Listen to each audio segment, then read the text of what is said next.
저희가 준비한 1위가 나왔습니다. 독소 조항을 늘린 이른바 친조국 의원들, 이 얘기부터 만나볼까요? 이 언론중재법에 대해 국회 본회의 상정은 일단 미루기로 했지만 민주당은 이 개정안을 이달 안에는 꼭 처리한다는 입장입니다. 그런데 어제 새벽 법사위에서 언론중재법 개정안을 여당이 단독으로 강행 처리하면서 독소 조항을 더 강화시켜서 논란이 있는데요. 여기에 이른바 친조국 의원들이 전면에 나섰습니다. 화면부터 만나보겠습니다. 여기서 명백한 고의라는 표현이 제가 볼 때는 좀 문제가 있어 보입니다. 고의는 그냥 고의이고 고의 또는 중과실로만 표현을 해도 충분하다라는 취지로 저는 생각합니다. 피해자 구제를 위해서 이 명백한이라고 하는 표현을 좀 빼는 것이 바람직하지 않나라는 생각이 듭니다. 여기에 보도로 피해를 가중시키는 경우가 붙어 있으니까 그런 거죠. 보복적이거나 반복적인 허위 조작 보도를 하면 그것 자체가 고의나 중과실이 있는 걸로 추정을 해줘야지 피해를 가중시킨다는 이 부분이 지금 부과돼 있어요. 그래서 명백한을 삭제하는 건 아까 장관님도 수용을 하신 것 같습니다. 피해를 가중시키는 경우까지 또 입증해야 될 것은 아닌 것 같다라는 말씀하셔서 뒷부분을 삭제하는 것에 대해서 장관님 수용을 하셨습니다. 예, 화면에도 이렇게 좀 표현이 돼 있는데요. 김 의원님, 언론법 독소 조항 더 나빠졌다. 여기에 친조국 의원들이 선봉에 섰다. 이거 어떻게 저희가 해석하면 될까요? 그러니까요. 저분들은 도대체 이게 율사라고 하시는 대부분 세 분 다 지금 변호사 자격증 가지신 분들이거든요. 예. 도대체 무슨 생각을 하시는지 모르겠어요. 일단 이게 소관 상임위인 문체위가 아니고 법사위 아니겠습니까? 그러면 문체위에서 넘어온 법안이 혹시 위헌적인 요소가 있는지, 사실 위헌적인 요소가 있다 그러면 이게 법사위에서 홀딩하고 반려해야 맞죠. 예. 근데 위헌적인 요소가 있는지 없는지 그것만 기본적으로 판단을 해야 되는데 오히려 더 지금 엄하게 하려고 지금 오히려 위헌성을 가중시키기 위한 얘기들을 자꾸 해서 꺼내는 거 아니겠습니까? 지금 현재도 형법에 명예훼손죄 있죠. 그다음에 민법에 손해배상 책임제도 분명히 있죠. 언론중재제도 있는데 무슨 징벌적 손해배상이라든지 여러 가지 또 이게 다양한 지금 이 제도로서 언론을 지금 억제하려고 하는 거 아니겠습니까? 그러면서 또 유튜버라든지 뭐 이런 경우는 또 빼려고 하고 있는 거고요. 예. 그래서 저 법사위에 계시는 저 세 분 같은 경우는 대표적으로 조국 장관 사태 때 조국 장관의 거의 입이나 마찬가지로 지금까지 살아오신 분들인데 그분들이 대한민국의 언론을 옥죄기 위해서 법사위에서 오히려 지금 문체위에서 만든 법안보다도 더 지금 이 나쁜 법안을 만들려고 어제 그 논란을 벌였던 것 같습니다. 법사위원이시잖아요, 조수진 의원님. 네. 여기 뭐 입맛대로 문구 수정한 거 아니냐, 왜 법사위가 위에서 이런 문구들을 다 이른바 칼질한 거 아니냐는 비판이 있는데 뭐 명백한이라는 표현도 뺐고 여러 가지 얘기들이 나오고 있습니다. 어떻게 평가하세요? 네, 한마디로 잘못된 법을 더 잘못되게. 저 이런 경우가 참 있는지. 이래서는 안 되는데 저 세 분 같은 경우에요. 두 분은 제 맞은편이고 한 분은 제 옆자리예요. 그러니까 제가 눈이 아프지 않을 수가 없어요. 저분들 바라보면서. 자, 이 조항만 해도 이 명백한이라는 단어가 있다 하더라도 이거는 굉장히 심각한 얘기예요. 위헌 소지가 굉장히 높아요. 명백한이라는 단어가 있다 하더라도 이거는 표현의 자유 자체, 그러니까 언론의 기능 자체를 옥죄고 다루지 못하게 하는 그런 악법이라는 얘기가 나오거든요. 그리고 또 한 가지는 보복적이거나 반복적인 허위 조작 보도로 인해서 피해를 가중시키는 경우, 그러니까 원래 문안도 굉장히 모호한데 피해를 가중시키는 경우까지 빼버리면 어떻게 되겠습니까? 예. 언론사를 상대로 입맛에 맞지 않은 경우에는 소송을 훨씬 더 많이 제기해서 언론사를 괴롭히겠다는 거예요. 아니 어떻게 법을 아시는 분들이 이런 짓을 할 수 있는지 저는 이해가 안 되고요. 또 우리 김경진 전 의원께서도 살짝 말씀하셨습니다만 저희 법사위 할 때마다 계속 여당 의원들이 저희한테 뭐 목소리를 크게 하는 게 법안이 잘못됐다고 주장을 하더라도 그것은 각 상임위에서 해야지 법사위가 상원이 아니니까 어떤 법안에 체계자구 심사하면 안 된다는 거예요. 그런데 본인들 같은 경우는 더 망가뜨린 거죠. 그러니까 원래는 법사위가 상황 노릇하지 말자고 여당이 얘기했었는데 이번에는 그 반대였다, 이런 말씀이십니까? 그러니까 저희가 온당한 지적을 하더라도 그게 상황 노릇을 한다고 비판했던 사람들이 이제는 더 잘못된 법을 더 어떻게 보면 악랄하게 나쁘게 변질시킨 거란 말입니다. 그리고 그것을 법을 안다는 분들, 변호사라는 분들이 했다는 것에 대해서 분노를 느끼지 않을 수 없습니다. 보다 못한 문체부 장관이 말리는 모양새도 그제, 그러니까 정확히는 어제 새벽 법사위에서 연출이 됐는데요. 바로 만나보겠습니다. 실제 사례를 놓고 한번 생각을 해보시면 이게 좀 이상해요. 애초에 형용 모순이야. 고의에 의한 허위 조작 정보인데 그거를 공공복리를 위한 걸로 인정을 해주면서 빠져나간 통로를 만든다? 징벌적 손해배상 대상이 아닙니다. 다 빠져나가 버립니다. 1호를 넣는 순간 다 빠져나가요. 1호는 정말 위험합니다. 이거.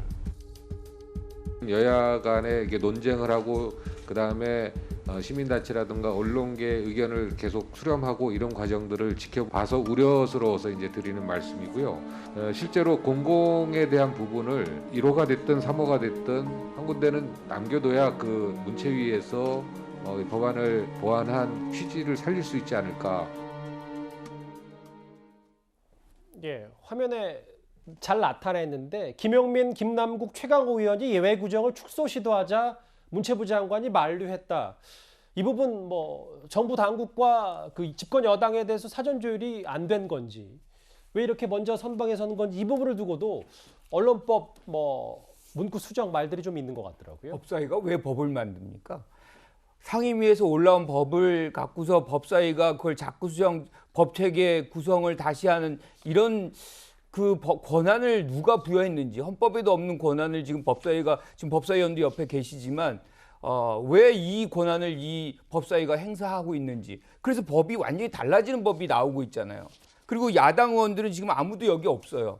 그리고서 여기 지금 나온 거에 대해서 비판을 합니다. 그러면 자격이 없는 거죠. 사실상 거기서 역할을 했어야죠. 싸우든 뭐하든 새벽 4시까지. 지금 저분들이 법사위원들인데 법을 지금 만들고 있잖아요. 그걸 다 방치한 겁니다. 그러니까 명백한이다 뭐 이런 지금 예외 어떤 규정들을 더 빼버리는 이런 것들을 상임위, 해당 상임위가 문체부가 있잖아요. 문체위가. 그분들이 해놓은 거를 그냥 이 법사위가 뭐라고 이거를 다 빼버립니까? 그러니까 지금 국민의힘 당에서 사실상 이 권한을 계속 유지하고자 했던 부분들이 있지 않습니까? 그럼 지금이라도 야당에서 이거 다 빼버리자. 법사위 권한 다 없어. 자구 수정, 뭐 법체계 수정 권한 빼버리자. 그렇게 해서 상임위가 만든 법을 그냥 본회의로 가면 되지 않습니까? 법사위가 뭐 어떤 지식을 갖고 있다고, 변호인들 지금 변호사들 이 법적 지식 갖고 있는 분들이 알겠습니다. 이렇게 얘기한다고 그러잖아요. 그러니까 그 권한부터 지금 없애세요. 그 김관욱 교수님 말씀은, 그러니까 여당 의원들, 법사위원들도 이렇게 문구를 칼질한 것도 문제인데 속수무책으로 그렇다고 밤에 먼저 퇴근해버리는 야당 의원들도 좀 문제였다, 무책임하다. 그보다 더 중요한 건 법사위가 이 권한을 갖고 있다는 겁니다. 예. 상임위원들도 다 국회의원들이고 법을 만드는 분들이에요. 이분들보다 더 잘합니다. 예. 네, 우리가 어떻게 보면은 기자가 취재를 해오면요, 예. 한 번 더 점검을 하잖아요. 법사위는 그 기능이에요. 무슨 어떤 다른 상임위보다 뭐 잘났다, 아니면 위에 있다, 이런 것이 아니라 아무래도 변호사 출신 의원들이 많기 때문에 그 법이 미비점이 없는지 한 번 더 검토하는 겁니다. 예. 네, 이것은 굉장히 중요한 거예요. 왜냐하면 법은 우리 생활에 밀접한 관계가 있기 때문이죠. 그런데 김용민, 김남국, 최강욱 의원 같은 경우에는 이 법사위의 고유 권한입니다. 이건 뭐 헌법을 위배한 게 아니라 고유 권한이에요. 그런데 체계자구 심사권을 발동해서 이거는 악법을 더 어떻게 보면 악랄하게 바꿨기 때문에 욕을 먹는 거고요. 또 저 같은 경우에도 어제 새벽 1시 반까지 이 자리에 있었습니다만, 여야 간사 협의를 해서 어떤 그 날짜를 더, 시간을 더 이렇게 어떻게 보면은 바꿔서라도, 차수 변경. 그렇죠, 차수 변경이라고 하죠. 예. 네, 날짜를 바꿔서 회의를 진행할 수 있다.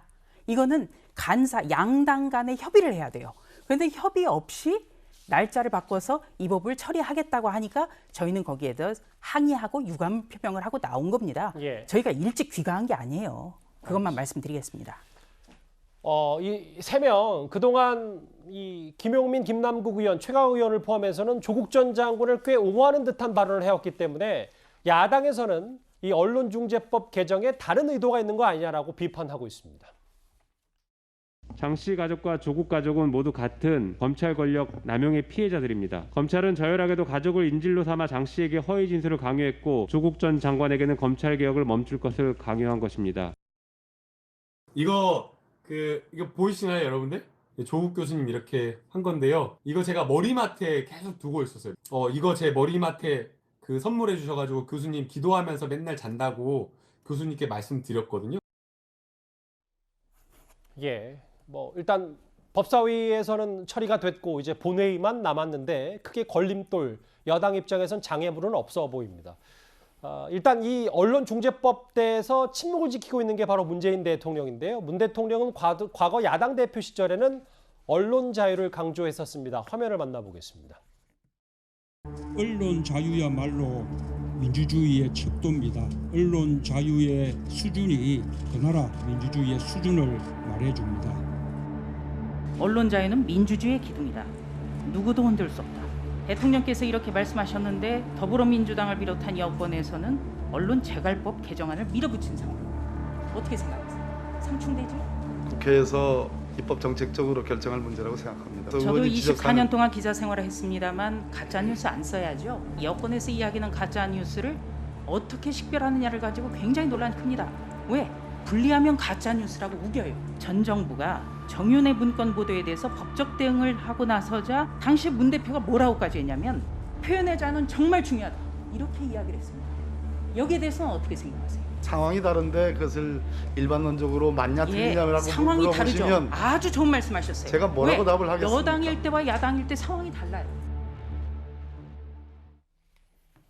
여기 계신 조수진 의원께서 대통령의 침묵, 대통령이 거부권을 행사해야 된다까지 얘기를 했는데 일단 청와대에서는 아직까지 뭐 국민의힘 최고위원의 말이라든지 야당의 공식 입장에 대해서 별다른 대응은 없는 거죠? 그게 바로 문제점입니다.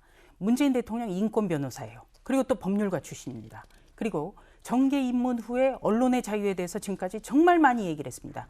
제가 오늘 아예 판넬을 만들어서 아침 최고위원회에서 그동안 문재인 대통령이 야당 시절부터 언론과 관련해서 어떤 언급을 해왔는지를 쭉 소개를 했었습니다. 예. 그런데 이 대통령이 그토록 강조했던 언론의 자유와 완전히 배치되는 그런 법안, 언론 재갈 법안을 더불어민주당이 지금 밀어붙이고 있죠. 세계에서 조롱거리예요. 그리고 오죽하면 여권의 원로 인사들도 이건 정말 잘못됐다고 비판을 하고 있거든요. 그렇다면 대통령이 더더욱 이야기를 해야 되죠. 대통령의 말씀이 거짓말이 아니라면 대통령이 이렇게 언론의 자유를 옥죄고 또 언론의 어떤 기능을 마비시키는 이런 법안에 대해서 이래서는 안 된다라고 말씀도 있어야 되고요. 또 통과시키더라도 대통령 거부권을 행사하겠다. 이런 말씀을 하셔야 돼요. 그래야 대통령께서 언론 자유는 민주주의의 기둥이다. 누구도 흔들 수 없다라고 한 것이 진심이었다는 것이 됩니다. 우리가 대통령의 말이 거짓말이라고 전혀 마음에 없는 말이라고 유체이탈식 화법이라고 얘기하는 순간 그 나라와 백성은 굉장히 불행한 거예요. 그래서 대통령이 지금이라도 말씀을 분명히 해야 된다. 분명하게 태도를 밝히셔야 된다. 저는 그렇게 촉구합니다. 예.